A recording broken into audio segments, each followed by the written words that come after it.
Hey Team FXG, hope you're all having a great day. We got a good one here on CAD Swiss franc. It's really an interesting analysis, and what I really want to focus on is looking for entry at completion of exhaustion rather than a completion of a push. And we'll get to that in just a second. Now, we have to be very cautious this week. We have fundamental announcements pretty much all week, especially Thursday leading to Friday with NFP as the icing on the cake. What we really want to do is manage our current open trades. And this analysis, along with others that I've sent to you, we're going to be looking for entry the following week. So on Monday, after we identify what the banks and the central banks have done with their money after NFP, we can then go ahead and look for entry. Now, this is a type of week where new traders or struggling traders will get bit, okay? Some weeks technicals lead and some weeks fundamentals lead.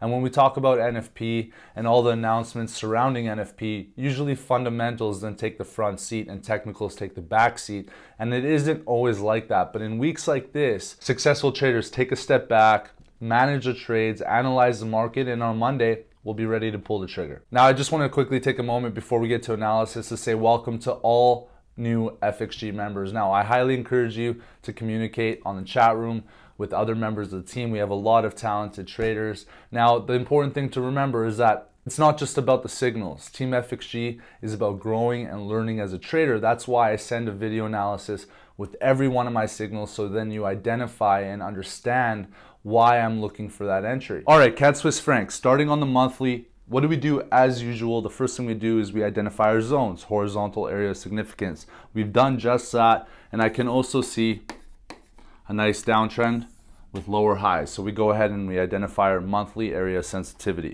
Okay, now it's time to make sense of the monthly. Now, we see push and exhaustion cycles all the way down to our monthly zone. Price then broke above this downtrend to the upside. But what we see is that price is playing between its monthly zone. So price is now in consolidation. We know that there's buyers at the bottom and we know that there's sellers at the top. All right, we're still on the monthly here, just taking a look at price action. The first thing I notice is the strong bullish engulfing candle close off our bottom monthly zone. This is telling me there's a lot of buy sensitivity and a lot of buy pressure in the market, keeping price from breaking below this lower zone. There's clearly a lot of interest in keeping price above breaking below. So I do believe that price will have a hard time breaking to the downside. So what we really want to do is look for plays in between consolidation. Now, before we take it to the weekly, I want to mention something important.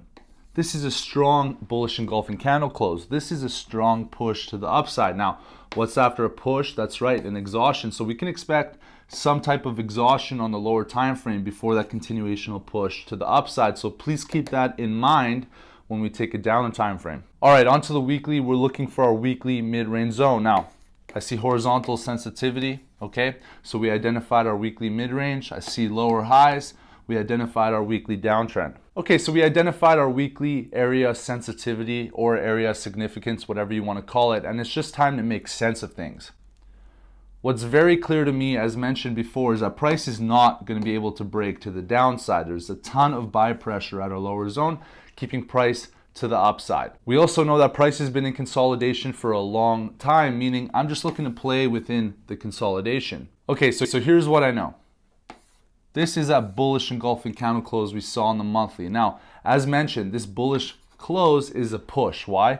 Because it made a strong move to the upside, breaking its weekly zone. This is an area of sensitivity. That means price is tired. It took a lot of energy to make a move of that significance. Now, what's after a push? That's right, an exhaustion. So it makes sense that we see this bearish engulfing candle close at the completion of our push, because this is just the beginning of exhaustion. So we know that after a push, there's an exhaustion and a continuational push. That's why winners will always enter at completion of exhaustion. Now, where would the next sensible area of buy sensitivity be? That's right, our weekly mid-range zone. This is likely where the next set of buy orders will be placed. So here we have a push, we see exhaustion, and we're likely going to see a continuational push once price reaches its next level of buy sensitivity. So this is great. We're only on the weekly and we already have an idea of what the play is going to look like. So let's take it down another time frame. Okay, down to the daily. This is entry one, what I require to enter a trade. We're going to stay patient, wait for price to make a complete and full exhaustion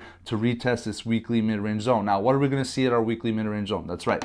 we're going to see buy sensitivity. So the key to this trade is patience. We let price complete its exhaustion to its weekly mid-range zone. We let it play as much as we want at its weekly mid-range zone, and we only then be prepared to pull the trigger once price breaks this downtrend to the upside, because we know that's a push.